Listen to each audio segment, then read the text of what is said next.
welcome back. And we're moving into our second conversation for today as we are joined by representatives of the Informed Teen Reporters. Of course, this is a partnership between the National Committee for Families and Children and Channel 5 as we have young people taking on the issues to report to the country. And we have on set with us, we have Kyra Lambey, who is an Informed Teen Reporter, and we have Kendice Armstrong as well, who is an Informed Teen Reporter. And we have the Children and Adolescent Participation Officer for the National Committee for Families and Children, Anita Gladden.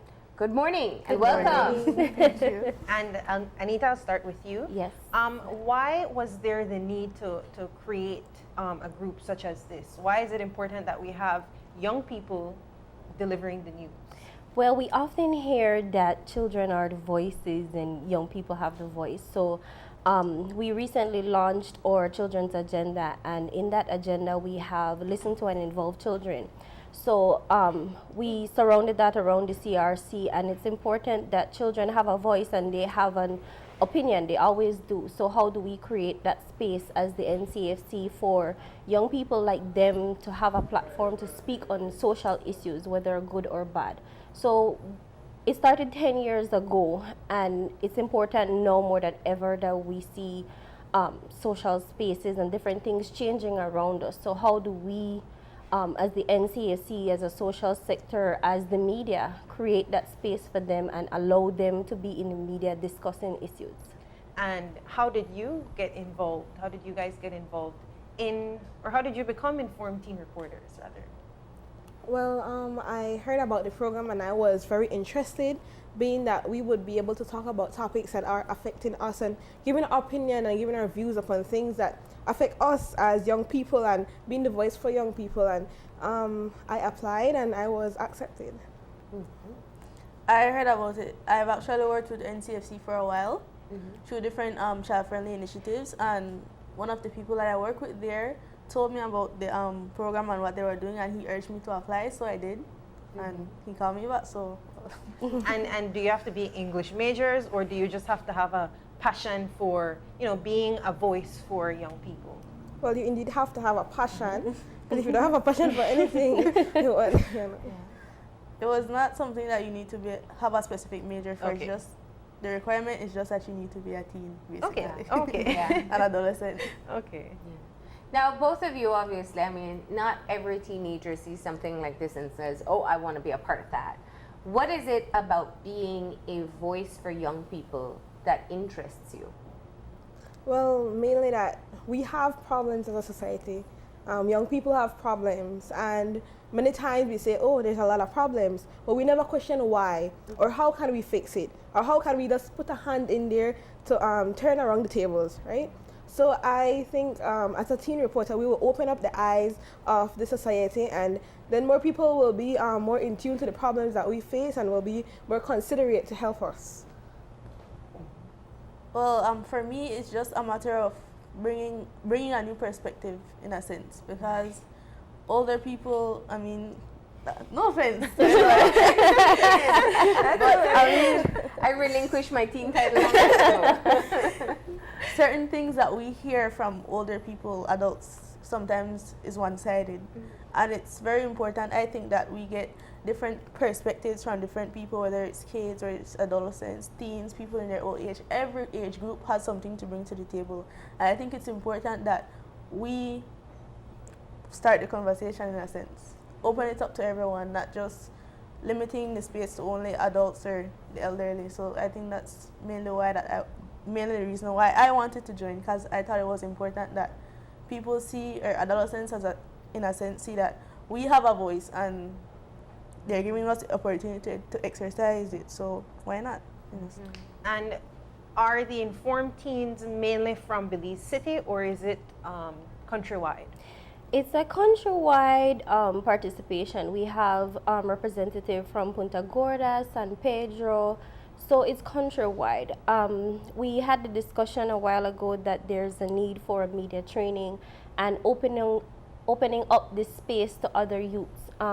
We know that there's a transition because they won't be teens forever. They're heading into 19 and 20. So we're opening up this space for other teens who would like to join. So we're hopeful that next year, 2018, that we could start with that. And what is the training process like, if there is any training process? What do they tell you to do and not to do?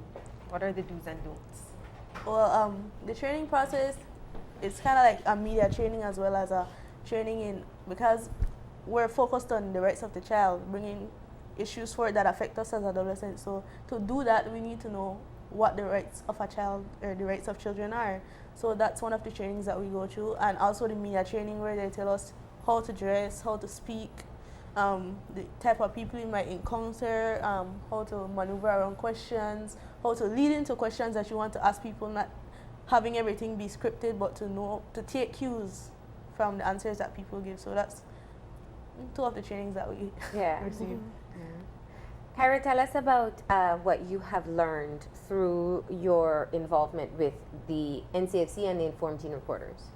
Well, I have learned that I have the right to speak, and You do? that I should not be held back by anyone to say whatever is affecting me, and that I'm supposed to be a leader in situations concerning young people, because I know the platform that I have, and if something is bothering someone, I could be vocal about it. Yeah. And also the media, that I shouldn't be afraid of the cameras. So it's a great experience so far. Yeah. And Anita, on your end, obviously with being the focal point for participation, this is beyond just having teens involved in the media. It's participation. Yeah. And tell us why that is important within our society for young people and for the rest of us. Well, firstly, we don't want a society where we have only dictators. So children's participation surrounds youths or children and adolescents coming together and being involved in the decision-making process. So when you hear children's participation, it is what it is, children participating, but not in the sense of just going out and redecorating parks, or it's on a level of governance where children are involved with stakeholders and they are around the table that discussions are being held. So this is very important that we have them speaking on the issues and about the children's agenda and having them know they have a voice. So you have produced your first story so far as the new Informed Teen Reporters. Tell us a bit about the experience. I'm a very shy person sometimes. So I find that hard to believe. I know. sometimes. Sometimes, okay. So being in a room full of so many people from so many socio-economic backgrounds, so many different countries, so many different cultural backgrounds, it was really, truly a learning experience as much as it was an overwhelming experience, because I got to meet so many people. I got a chance to talk to so many people from various parts of the world, and it was just a chance for me to network and just to put myself out there, put what Belize, the country itself, what NCFC is trying to do out there. So in a sense, I thought it was a very nice experience, a learning experience, and I think that everyone should be given that opportunity. You're referencing the World Youth Conference? Yeah. Okay. Yeah. Okay. That's what they did their first story on. I remember the newscast. Yeah. And so what do you guys have planned next? What's coming up? Well, what we have planned next is the Children's Day. We're going to do a story upon the Children's Day, what is Universal Children's Day, what the different schools in Belize did, and what the principals of the school do around the year for these children. Now, what is the process like being the one guiding the conversation with the teen reporters? It's very good and sometimes very bad, because they're young people. They have a lot of personalities, they have a lot of emotions. So sometimes it could be a little left, sometimes a little right, but it's a passion of mine, and I enjoy conversating with them. I love engaging with them, and sometimes they get to the point like, Miss Anita, I want to say this and I need to say that, but so sometimes you need to steer the conversations. But I do let them know that they are the one leading this process. I'm just an oversight. Yeah. So everything that you saw in that story was led by them. I had little influence in that. They wrote the script, they went and got their interviews, they did what they had to do. So they're holding it down. What are some of the issues when you're told you have this opportunity? And like we said, it's a partnership, so we really look forward to a long-term relationship, that we have teen stories in our newscast on a more frequent basis. But when you hear you have the opportunity to get a story on News 5 that the entire country and beyond will be able to see and understand about a topic, what comes to your mind? What would you love for the Belizean public to know and understand? The importance of education. I believe education is the key to success. So every youth should have the right to an education, and we should not hold them back from that. So being that I believe education is one of the major, lack of education, one of the major issues in Belize, that bringing forth that issue will open up the eyes of people, and then more children and young people will be in school. Yeah. When I think about it, one of the organizations that I hold very dear to me is the Special Olympics Belize. So when I think of it, I'm always, my friends and I, we're in the youth group for the organization, and whenever things come up, I always make sure that I include them. Yeah. So I think that's something that every other topic gets touched on a little, but I think that's something that's taboo. So that's something that I always try to make sure that I, kind of push in there. Yeah. Make sure there's a room for it. So when if I had the opportunity, and I do have the opportunity now, I make sure that I, bring that forward, make sure that people know about it. Yeah. Because it's a wonderful opportunity. And what has the feedback been, or just people you pass on the street, to young people delivering the news? Not only delivering the news, but actually producing the news. Well, the first thing everyone says, "Oh, I see you on TV," and they say they like the structure of the stories. They're looking forward for more, and they're even giving their opinions on the topics they want and all of that. So it's a really exciting opportunity, exciting feeling when you see people, your own peers, talking about this, and like, oh, and I really watch news. You never knew. Yeah. For me, it was just from the people because I try to be a very humble person, so the feedback that I get from people is mostly like, I'm so proud of you. So I think that in our Belizean society, we might not push our adolescents to do that, but when they do, it's just a sense of pride to know that, we're capable of doing more than people think we are. So that's the feedback that I mostly get. Anita, what has surprised you most about working with the teen reporters? I think the thing that surprised me, and I've noticed it over the World Youth Conference, is how engaged they are. And they don't plan just for that moment, but they on me for the next story. And we talking about social issues, and it's not so much the things that society wants to pretty up, but they have their issues that they go through, the bullying, the cyberbullying, teenage pregnancies and different things that teens just like them are going through. It's not everyone that has the opportunity to be on this platform. We have vulnerable people in vulnerable communities that don't have this opportunity. So they are the voices for them. So how do they come around and bring out those issues and talk on behalf of them? So that surprised me a lot, that they are in tune with social issues and they're in tune with what's going on around us, and they're pushing me to push them. So that's amazing. Yeah. Now, looking at this particular relationship, and of course we're happy to be on board with this project again, how do you work to be able to ensure that there is longevity? As you pointed out as well, these teens will eventually have to relinquish their teen title too. Trust me, comes. But to ensure that you have younger ones staying involved. I know it's a new process and just getting started, Yeah. but we know there are visions for the long term as well. We have had this discussion before about the transition process. While they're on the brink of that teenhood and leaving into adulthood, we spoke about opening the platform for others. So we will be doing intake in 2018, and they will be working with them just to guide them along the way with their expertise. Yeah. So that when they leave, the others coming behind them are, on board and they're well-rounded with what's happening and not just coming in and depending on me.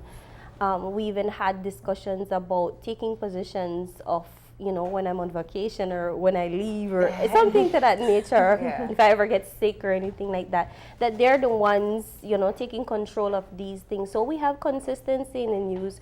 We just don't want to start and stop. So. And So they'll be the ones harassing Miss Marlene and Yes. schedule the shoot? Okay. and how often do you plan on doing stories? Well, we had a partnership and we developed a concept note, and we decided it's once per month. So we're trying to be ahead of having a story 1 month ahead. So in case anything happens, that we're on board as well. So. And I like to look to the future. So after Children's Day, what stories do you guys think you're going to be pushing next? I had pushed for, like I said, the Special Olympics is having their national games on December the 8th. And that's something that I wanted. I asked Miss Anita that we could cover because I think it's important that we put that out there, what our kids with special needs or disabilities are capable of doing. And I think that's going to be something very fun, something that everyone could look forward to.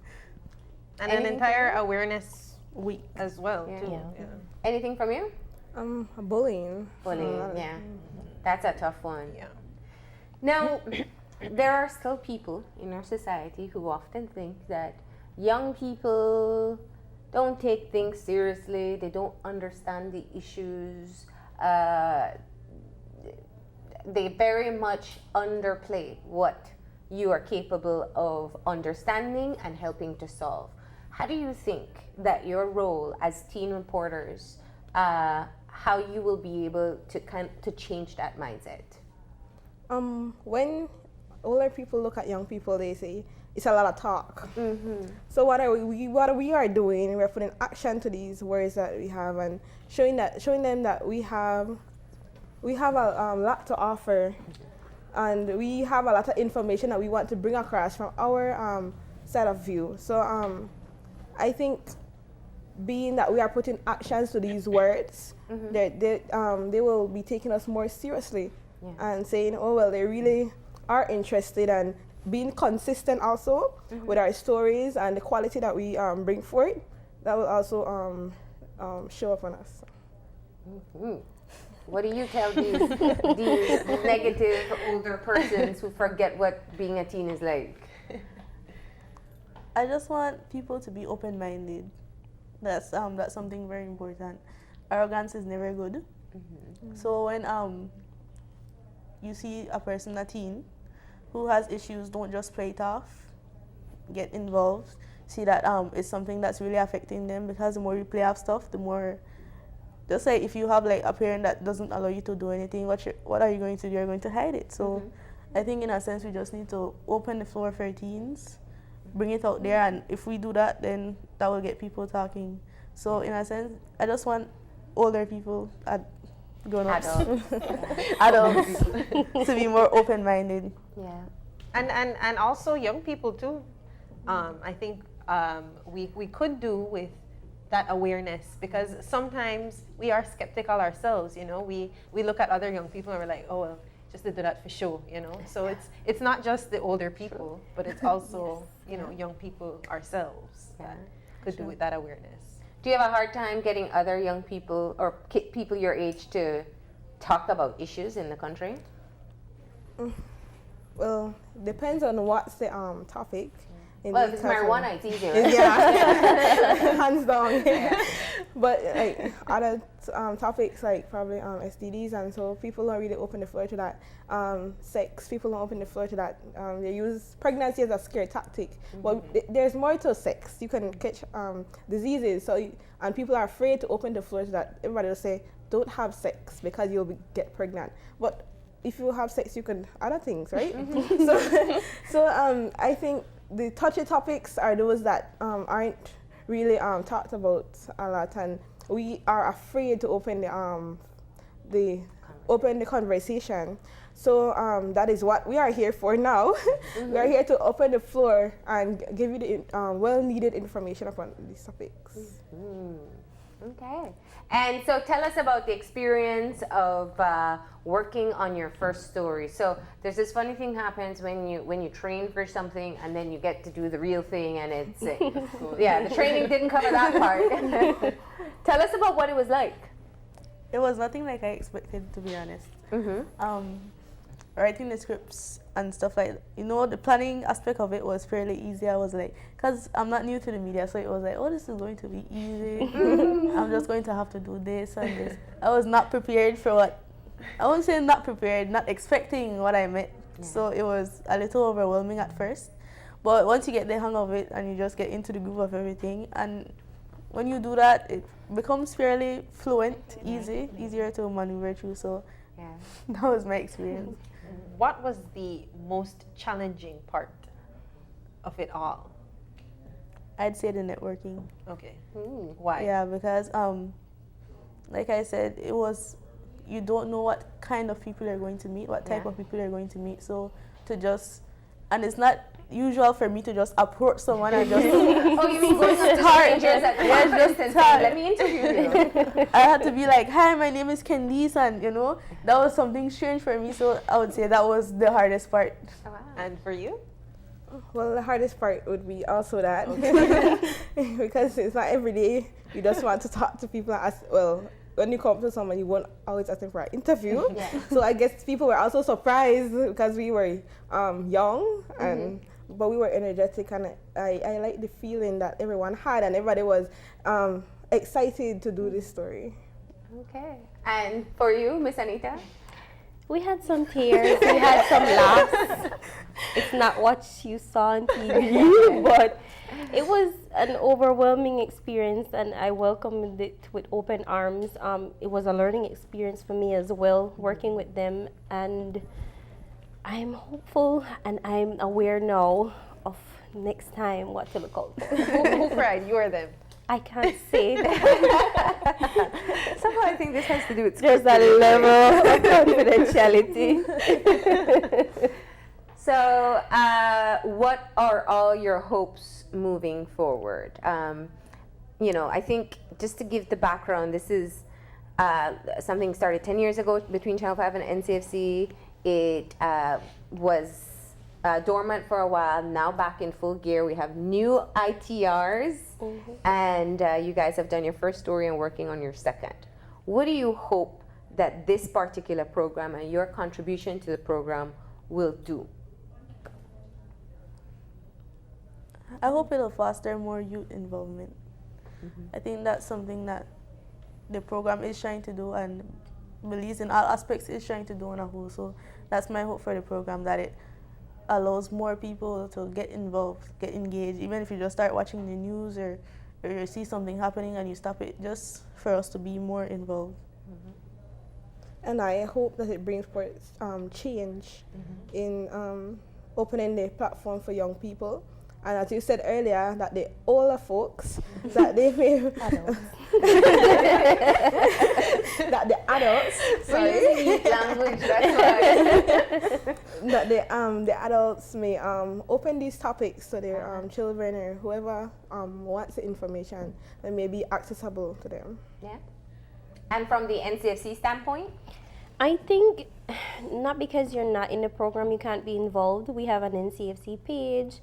You could send us comments. You could go on Channel 5's page when the feature is posted and just get involved. Tell us your feedback. Tell us what you'd like to hear from them, what topic you'd like to discuss, and be engaged with us. We don't want to be the ones only driving the topics, but have a conversation with us. Let us know what's on your mind. Okay, all right. So we'll be seeing another feature from the ITR in the upcoming week. And we're so grateful that you're here to tell us a bit about your involvement and what your hopes are. And we're grateful for Channel 5 as well for partnering with us after 10 years, because it's important to have the youth at the forefront and driving this process. Okay. Well, thank you so much. Now we are actually going to go ahead and take a break. And when we come back, we'll be joined by representatives of the Baha'i community of Belize. So stay tuned.